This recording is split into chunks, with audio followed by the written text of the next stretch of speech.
Hello viewers, I am Dr. SGV Satya from Satya Unani Healthcare, Hyderabad. మా customer care number వచ్చేసి 8074868274. ఈరోజు మనం ఈ ఎపిసోడ్లో మాట్లాడే మన టాపిక్ ఏంటి అంటే తల్బీనా. ఇప్పుడు బాగా ఎండలు మండిపోతున్నాయి, బాగా విపరీతంగా వేడి పెరిగిపోతుంది, రాబోయే కాలం ఇంకా వేడి పెరిగిపోతుంది. మరి అలాంటప్పుడు మనం తీసుకోవాల్సిన ఫుడ్స్లో ది బెస్ట్ ఫుడ్ ఏది అని అంటే కనుక one of the best food is talbina.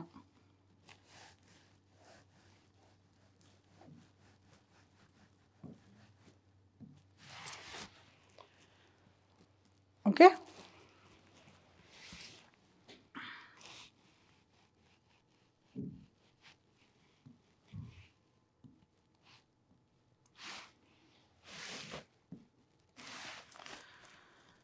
Talbina. So ఈ తల్బీనా అనేదైతే ఉందో ఇదేంటంటే మనకి తెలుగులో చెప్పాలి అంటే కనుక బార్లే పాయసం. So simple. బార్లే యొక్క పాయసాన్నే మనం తల్బీనా అని యూజువల్గా యునానీ మెడిసిన్లో అంటుంటారు అన్నమాట. సో ఈ తల్బీనా అన్న దీంట్లో ఏం జరుగుతుందంటే మీకు కావాల్సింది మూడు ఇంగ్రీడియంట్స్. ఒకటి బార్లే. ఈ బార్లే గింజలు ఏవైతే ఉన్నాయో వాటిని నైట్ నానబెడితే అయిపోతుంది, అది బార్లే. తర్వాత కౌ మిల్క్, పాలు, ఆవు పాలు. తర్వాత డేట్స్ అంటే ఖర్జూరం.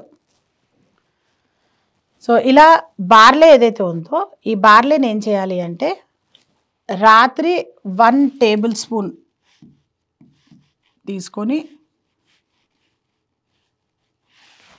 ఈ 1 టేబుల్ స్పూన్ని రాత్రి నానబెట్టేసి నీళ్ళలో ఉదయాన్నే ఏం చేయాలంటే అది బాగా మరిగి మనం క్రష్ చేస్తే పూర్తిగా ఇదైపోయేలాగా దాన్ని బాయిల్ చేసుకోవాలి. ఇందులో ఈ మిల్క్ ఏదైతే ఉందో 1 గ్లాస్. బార్లే యొక్క క్వాలిటీని బట్టి కూడా ఈ మిల్క్ తీసుకోవడం అన్నది మారుతూ ఉంటుందన్నమాట.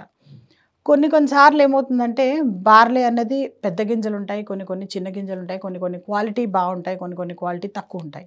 సో వాటి క్వాలిటీని బట్టి మనం మళ్ళీ 1 గ్లాస్ ఆఫ్ మిల్క్తో దాన్ని బాయిల్ చేసుకున్న తర్వాత మళ్ళీ కావాలి అంటే కనుక ఎక్స్ట్రా కూడా దానిలో పోసుకోవడము, లేదంటే కనుక అక్కడికే దాన్ని చేయడము జరుగుతూ ఉంటుంది అన్నమాట.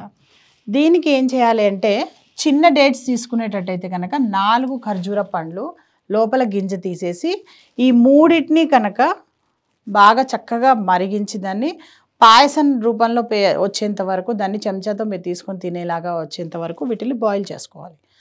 ఇలా బాయిల్ చేసుకున్న ఈ మిశ్రమం ఏదైతే ఉందో దాన్ని చక్కగా, ఇది స్వీట్, చక్కగా అందరూ కూడాను దాన్ని కప్స్లో వేసుకొని ఉదయం సాయంత్రం కనుక తిన్నట్టయితే కనుక ఈ వడదెబ్బ కొట్టడం దగ్గర నుంచి మొదలుకొని ఈ సమ్మర్లో వచ్చే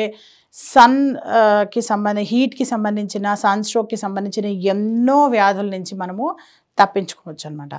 అంతేకాకుండా తల్బీనాలో ఉన్న గొప్పతనం ఏంటంటే ఇంకోటి, యూజువల్గా సమ్మర్ సీజన్లో బాడీలో ఉండే ఒక పెద్ద ప్రాబ్లం ఏంటి అంటే డ్రైనెస్ అంటే అందరూ కేవలం స్కిన్ మాత్రమే డ్రైనెస్ అనుకుంటారు. కాదు, డ్రైనెస్ అంటే బ్రెయిన్లో కూడా డ్రైనెస్ వస్తుంది, బాడీలో ఉన్న అన్ని పార్ట్స్లలో డ్రైనెస్ వస్తూ ఉంటుంది. అందుకే సమ్మర్లో విపరీతంగా మనము ఆ హీట్ ఎవరు ఎలా వర్క్ చేస్తారో, ఎక్కువగా ఎండలో వర్క్ చేసేవాళ్ళు అంతకు మించి వాళ్ళు వాటర్ ఎక్కువగా తీసుకోవడము, జ్యూసెస్ ఎక్కువగా తీసుకోవడము, చల్లటి పదార్థాలు ఏవైతే చలవనిచ్చే పదార్థాలు ఉన్నాయో లైక్ ఈ పుచ్చపళ్ళు, ఇలాంటి ఏవైతే వాటరీ ఇది ఎక్కువగా ఉన్న పళ్ళు ఏవైతే ఉంటాయో వాటిని తీసుకోవడం, ఇవన్నీ అన్నది సర్వసాధారణంగా అన్ని చెప్పేవే అవన్నీ కూడాను సమ్మర్లో తీసుకోవాల్సినవి. అయితే దాంతోపాటు ఈ తల్బీనా అనే స్వీట్ ఏదైతే ఉందో వీటిని కూడా తప్పకుండా సమ్మర్లో వారానికి కనీసం ఒక 2 నుంచి 4 సార్లు అయినా మీరు తీసుకోవడం అన్నది, అది 2 వారాల నుంచి మొదలుకొని 2 కానీ 4 వారాలు అంటే ఇది ఏదైతే ఉందో ఈ బార్లే, కౌ మిల్క్, తర్వాత డేట్స్తో చేసేది ఏదైతే ఉందో కేవలం నార్మల్ ఇండివిజువల్సే కాకుండా ఎవరైతే హెల్త్ కాన్షియస్ ఉంటారో వాళ్ళకి ఇది బాగా హెల్ప్ అవుతుంది. And at the same time వాళ్ళు బరువు తగ్గించడానికి కూడా ఇది బాగా హెల్ప్ చేస్తుంది. అండ్ కిడ్నీస్ సంబంధించిన వ్యాధులు ఎవరికైతే ఉన్నాయో వాళ్ళల్లో కూడా ఇది బాగా హెల్ప్ చేస్తుంది. అండ్ ఇన్ పర్టిక్యులర్లీ డయాబెటిక్ పేషెంట్స్కి ఇది బాగా యూజ్ అవుతుంది. ఎందుకంటే దీనిలో ఎక్కడా కూడాను మనము చక్కెర అనేదే వాడట్లేదు, చక్కెర కానీ బెల్లం కానీ. సో దానివల్ల ఇది ఈవెన్ డయాబెటీస్ వాళ్ళకు కూడా ద బెస్ట్ ఫుడ్ అనమాట. సో ఇలాంటి సమ్మర్స్లో దయచేసి అందరూ కూడాను ఈ తల్బీనా అనే స్వీట్ ఇంట్లో తయారు చేసుకొని చక్కగా మీ హెల్త్ని కాపాడుకోండి. ఇలా చేయడం వల్ల మీకు సమ్మర్లోని వచ్చే ముఖ్యమైన ఇంపార్టెంట్ ఈ డ్రైనెస్ ఏదైతే ఉందో దాన్ని సునాయాసంగా ఈ స్వీట్తో తగ్గించవచ్చు. అండ్ చాలా వరకు కొంతమంది ఈవెన్ బాధ కూడా పడుతుంటారు, లీటర్లు తాగాలంటే అంత తాగే ఓపిక కూడా లేదు మాకు అన్నట్టుగా కొంతమంది ఫీల్ అవుతూ ఉంటారు. అలాంటి వాళ్ళ కోసం ప్రత్యేకించి ఈ బార్లే పాయసం ఏదైతే ఉందో తల్బీనా అన్నది చాలా బెస్ట్ ఫుడ్. సో తప్పకుండా ఇవన్నీ ట్రై చేయండి. ట్రై చేసి ఈ సమ్మర్లో మీ ఆరోగ్యాన్ని కాపాడుకోండి. Thank you so much.